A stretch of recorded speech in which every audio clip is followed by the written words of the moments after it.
Hello there, this is the abridged version of the Focusing on Focus Tech Control training that I did for University of Leeds staff a few days ago. So I'm going to try and keep this video under 10 minutes and zip through the content, and if you have any further questions you can contact me on my email t.m.starkey@leeds.ac.uk. You can call me at 01134 34386, or you can drop in to Disability Services, which is in Chemistry West at G88, which is my office. Okay, so we're focusing on focus today. We're trying to look at tools, apps, programs that boost students' focus, because as we all know, sometimes focus can be an issue. So who benefits when it comes to these type of tools? Well, if we think about students who we often see in disability services, then we are looking at students who are on the ADHD, ADD, hyperactivity disorder spectrum, because due to their condition, focus, concentration is sometimes problematic. Those who are tired or sleep deprived, that means those who are unable to sleep for any number of reasons, often lose focus when it comes to things like academic endeavour. Students who have depression, along with depression sometimes comes with a lack of concentration or a lack of ability to concentrate.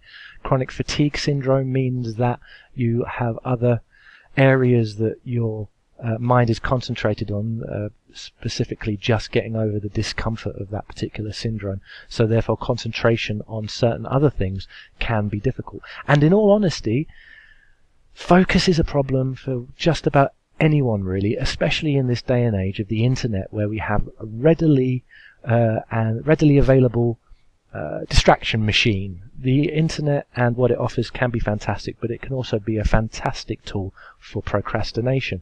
So some of the tools we're going to look at today are going to look at how we can increase our students' focus and how we can increase, in fact, our own focus.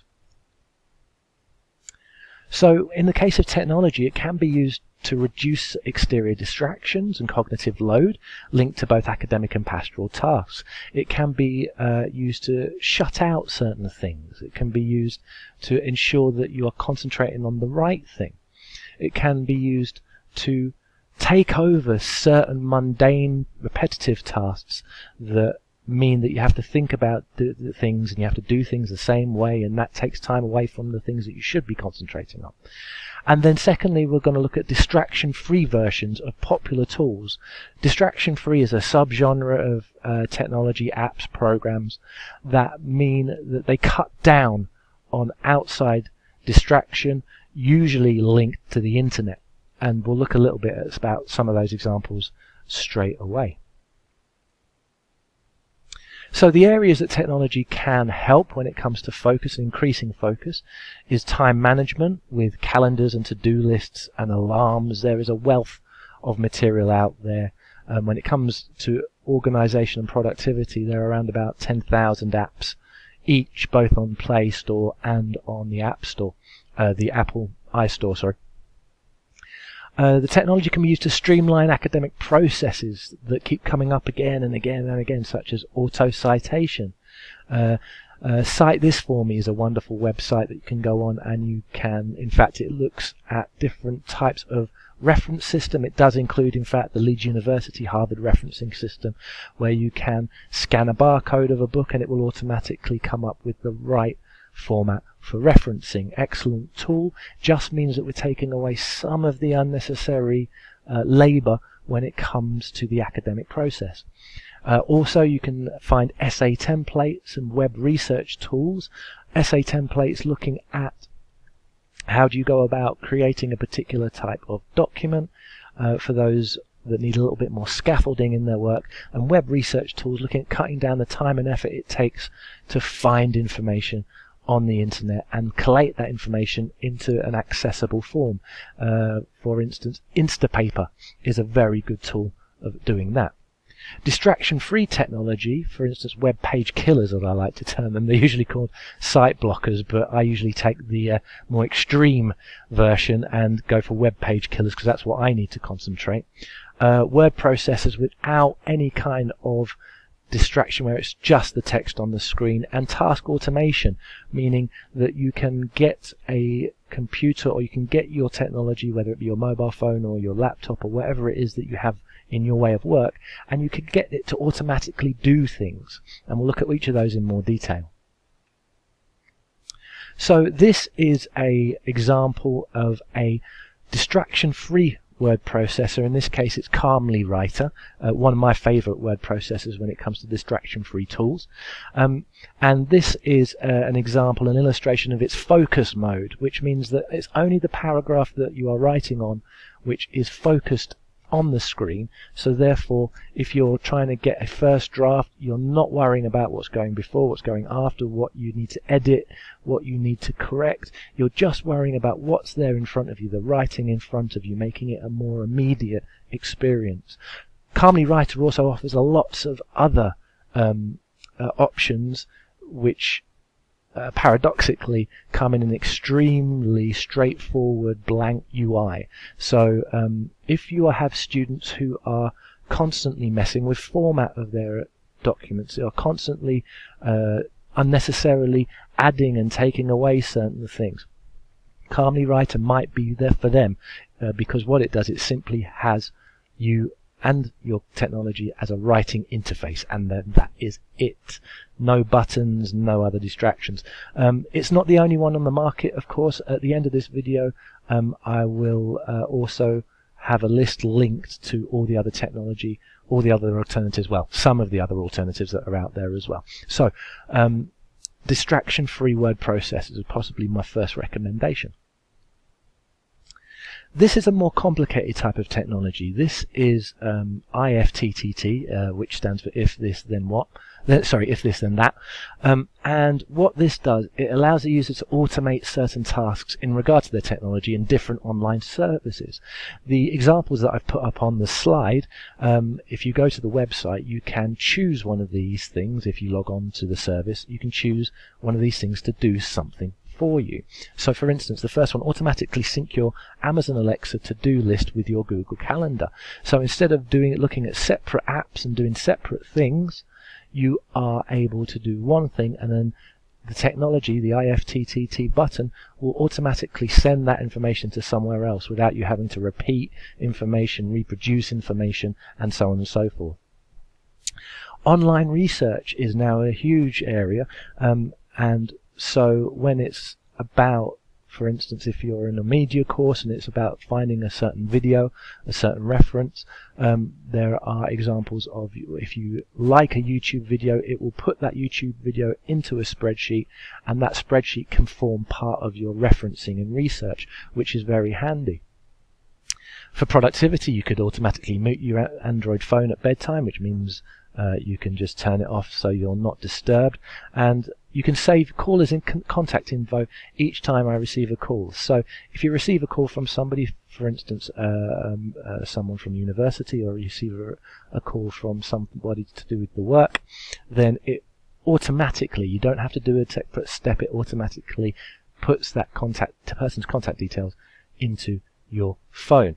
Now these are just 4 examples of hundreds of different applets that IFTTT offer, and it's a good idea to check out the website and see if there's anything that you may think is interesting or you may think is useful for yourself or for your students. So technology can be used for organization, and this is one of the kind of more complicated issues that technology can be used to try and solve. If you have a look at the presentation screen at the moment, we have 3 different apps working in conjunction with each other to try to make things easier. AnyDo is a really nice to-do list task app. Just like you would write a to-do list on a piece of paper, AnyDo offers lots of different options in a very nice minimalist UI, user interface, that doesn't have a whole bunch of things to confuse you. But what you can do, if you use something called Zapier, which is an app integration tool which connects different apps together, if you create AnyDo checklist, if you create something on your AnyDo list, it can automatically add it to, say, your Outlook calendar. So for students who have trouble and struggle with organisation and struggle with chaotic home lives and so on and so forth, something like this might be useful to try and get them organised, to try and make sure that they've got a way to not just mark down what they need to do, but a visual way to have where to do it and when to do it, all in one step once you've set up the actual integration. It takes a little bit of time and a little bit of thought, and it also takes a little bit of tech savvy, but a little bit of effort at the beginning means that you don't have to think about it again, and it happens every single time. AnyDo is a free app with paid for features. Outlook Calendar, of course, is one of the most well used organizational tools that we have, but Zapier is a paid for tool. There are other alternatives to Zapier, much like the IFTTT that I've just described.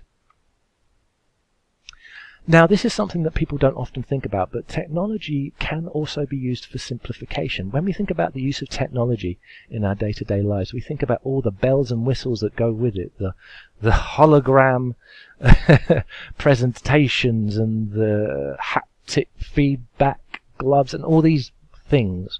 But one of the ways that we can use technology to benefit ourselves and our students is to use it for simplification, to make things simpler and easier. For instance, on this slide, what we have is that we have a visual representation of what something called Print Friendly does. Print Friendly was originally conceived as a way to save on ink on printers and to save on printer costs. What it does, it takes a web page. For instance, on the left-hand side here, we have a web page from the BBC website, and it takes all the relevant information and removes any extraneous items such as titles, such as images, and then produces a simple paper copied document of the information on that web page. So started off as a way to save money for printing, but can be used also to try to cut down on visual clutter when it comes to reading for students who are on the dyslexic spectrum, for instance, or for students who become easily fatigued when reading. This is a very good way of getting rid of all the extraneous information and just getting to the bare bones of the information. Very good, very easy to use. You can, it's online, free online tool. You can select the things that you're going to take out, you can select the things that you're going to keep, and you automatically convert it to a simple, easy to read document. Simplification, one of the wonderful things that technology can do. Also, when it comes to simplification and simplifying your life, we have those web killers that I mentioned. This Freedom is a paid-for app that blocks websites and apps across a range of technology. So you log in once, and then you can block websites and apps on your PC, on your laptop, on your tablet, on your mobile phone, and it syncs all together.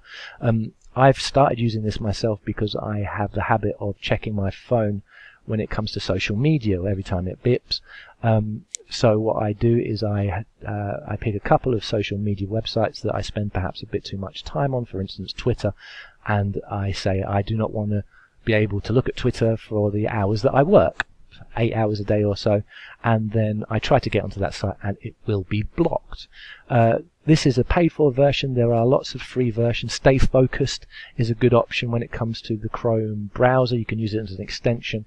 I'll put some other options there, but using technology to try to minimize the effect of technology is also one of the ways that we can help ourselves and we can help students to complete the tasks that they need to. Now, that's kind of a passive technology, that's a taking away, but there is technology for action, especially when it comes to the academic world. There's tools that streamline certain academic tasks that otherwise may take unnecessary time and effort. Now, I am not talking about things that write essays for you, of course, that would be completely terrible and illegal and just immoral, but there are things that help with the kind of day-to-day academic tasks that we all have to do. So for instance, Scribble or Scribble, I'm not 100% sure how to pronounce it, allows the user to directly annotate web pages and records their location as you go on. So if you are doing a lot of research via the web, it's a great tool to do basically what you'd be able to do with paper and a textbook.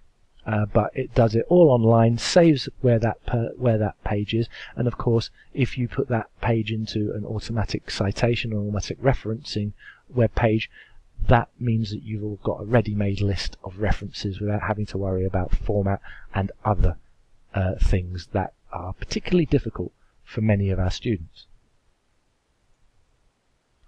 As I said, referencing tools.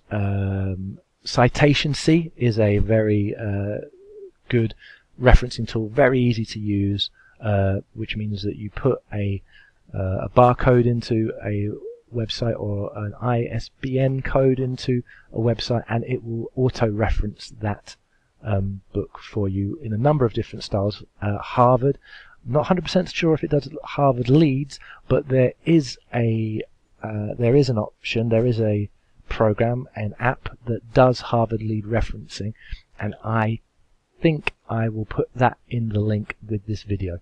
And so that as a quick overview of some, not all of course, we couldn't fit that into a video that was 3-4 times as long, of some of the tools that can be used at university to try and increase focus on particular tasks, desirable tasks, for our students and of course ourselves. I've used a number of these things myself, and I have already informed students about these things, and they are using these types of tool themselves already at this current time.